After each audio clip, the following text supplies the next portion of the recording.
Assalamualaikum warahmatullahi wabarakatuh. Alhamdulillah wassalatu wassalamu ala rasulillah Sayyidina maulana Muhammad ibn Abdullah wa ala alihi wa sahbihi wa man tabi'ahu wa mawalah. Asyhadu an la ilaha illallah wahdahu la syarikalah wa asyhadu anna sayyidina Muhammadan abduhu wa rasuluh la nabiyya ba'dah. Para penonton dimana saja berada, insyaallah dirahmati oleh Allah Subhanahu wa taala. Allah berfirman, A'udzubillah minasyaitonirrajim. Bismillahirrahmanirrahim. Ya ayyuhallazina amanu kutiba alaikumusiyam kama kutiba alal ladzina min qablikum la'allakum tattaqun. Shadaqallahul azim. Besok kita sudah melaksanakan yang namanya puasa Ramadan. Mulai besok pasti akan banyak ujian, rintangan yang diberikan oleh Allah Subhanahu wa taala, terutamanya kepada anak muda. Karena anak muda hawa nafsunya yang sedang bergejolak tinggi, yang sedang berapi-api, yang sedang naik daunnya ketika masa pubertas, ketika masa remaja. Saat itulah anak muda harus bisa mengontrol hawa nafsunya. Sab'atun yuzilluhumullah, ada 7 yang dapat naungan Allah. Yauma la illa zilla illa zilluh, di hari itu tidak ada naungan kecuali naungan Allah. Di antara yang mendapatkan, di antara 7 itu yang mendapatkan syafaat Allah, syabun, anak muda, nas'afi ibadatillah, anak muda yang taat ibadah kepada Allah Subhanahu wa taala. Para penonton di mana saja berada, video ini terkhususkan untuk para pemuda yang hari ini sedang berhijrah, yang sedang tobat, yang sedang menekuni agama pelajaran Islam. Biarkan anak-anak muda kita sekarang, ajarkan anak-anak muda kita sekarang apa itu sholat, apa itu azan, apa itu imam, apa itu akidah, apa itu akhlak, dan apa itu adab dan ilmu. Karena para pemuda remaja yang akan menjadi penerus suatu bangsa, penerus bagi suatu kecamatan, penerus bagi suatu provinsi, penerus bagi sesuatu kabupaten, penerus bagi suatu desa, penerus bagi seluruh RT. Karena anak muda yang diandalkan oleh orang sekarang, sasaran tembak orang-orang yang ingin menjatuhkan suatu negara, yang pertama pasti anak muda. Kenapa tidak orang tua? Kenapa tidak orang-orang dewasa? Karena anak muda lah yang menentukan masa depan yang akan datang 10 tahun. Anak muda yang akan menentukan bagaimana masa depan yang akan datang. Maka anak-anak kita yang ingin bersekolah, sekolahkan di pesantren.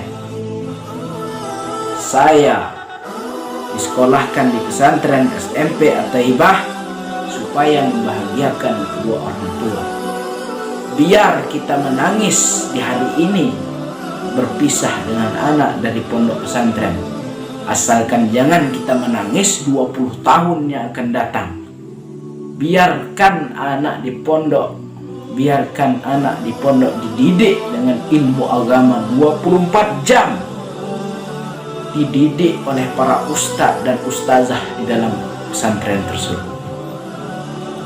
Bagaimana kita mengikhlaskan, sabar mensekolahkan anak kita di pesantren.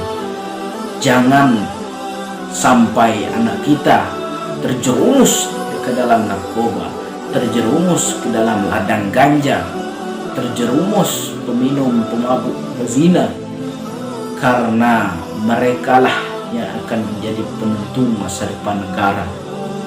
Supaya apa kita mensekolahkan anak di pondok pesantren? Supaya mereka bisa mengerti apa itu ilmu agama, adab yang lebih tinggi, dan akhlak yang bisa bersanding dengan ilmu. Banyak anak-anak sekarang yang duduk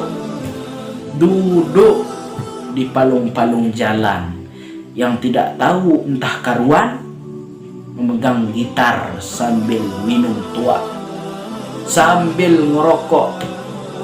Apakah itu tercermin menjadi pemimpin bangsa yang adil dan amanah? Apakah menjanjikan supaya suatu negara itu maju?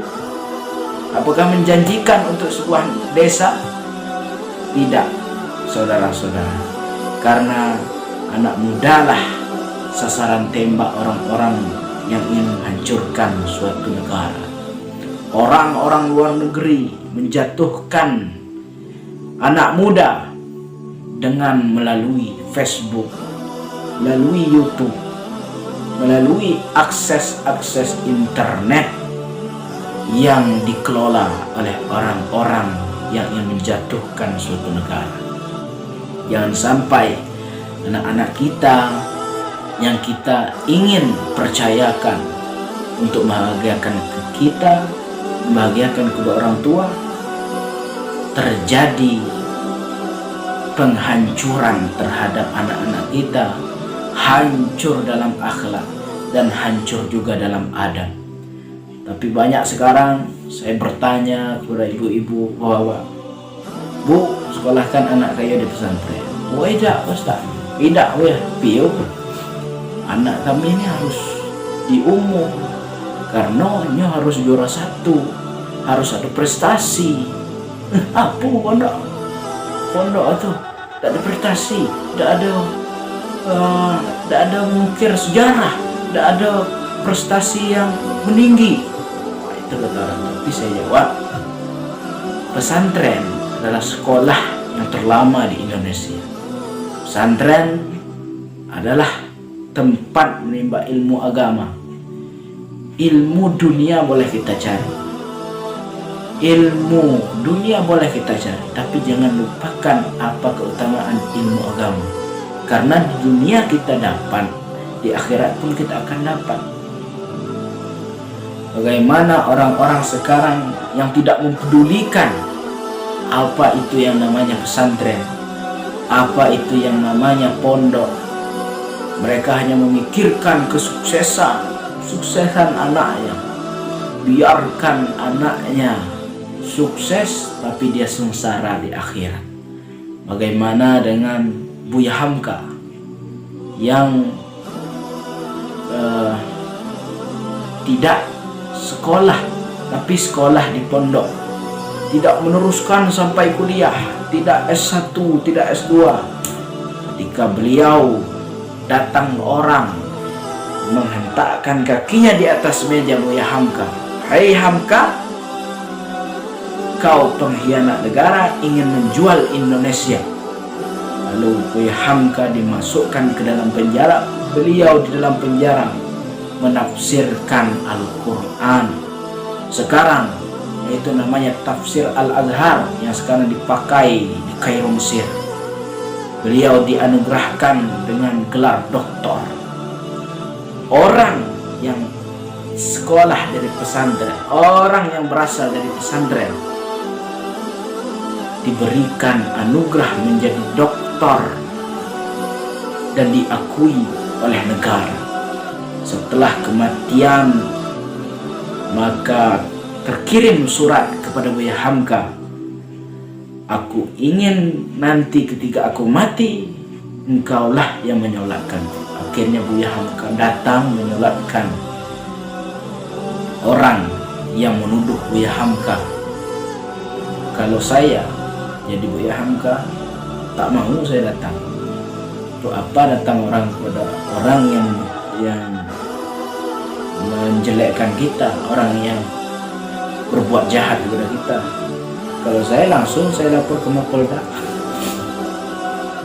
Tapi Buya Hamka, saking lembutnya hati Buya Hamka yang berasal dari pondok pesantren, beliau pun menyolatkan dengan ikhlas, diakui oleh seluruh negara, diakui seluruh orang, sejarah yang tak terlupakan oleh Buya Hamka. Maka mari sekolahkan anak-anak kita di pondok pesantren. Supaya apa? Supaya mereka bisa membahagiakan kita maupun di dunia maupun di akhirat. Terima kasih. Mari sampaikan kepada anak kita, biarkan kita menangis di hari ini karena berpisah, asalkan jangan kita menangis anak kita terjerat kasus narkoba, dimasuk lumbuk penjara, lumbuk jeruji yang dingin, yang tidur di atas keramik. Jangan sampai kita menyesal di akhir ini, karena penyesalan datang di akhir. Penyesalan selalu datang di akhir, tidak pernah penyesalan datang di awal. Mari sekolahkan anak kita di pesantren supaya tahu adab dan ilmu. Karena adab, orang yang adab senantiasa sudah berilmu, tapi orang yang berilmu belum tentu dia beradab. Supaya mereka bisa menghormati kita, membawa kita ke surganya Allah SWT. Terima kasih. Assalamualaikum warahmatullahi wabarakatuh.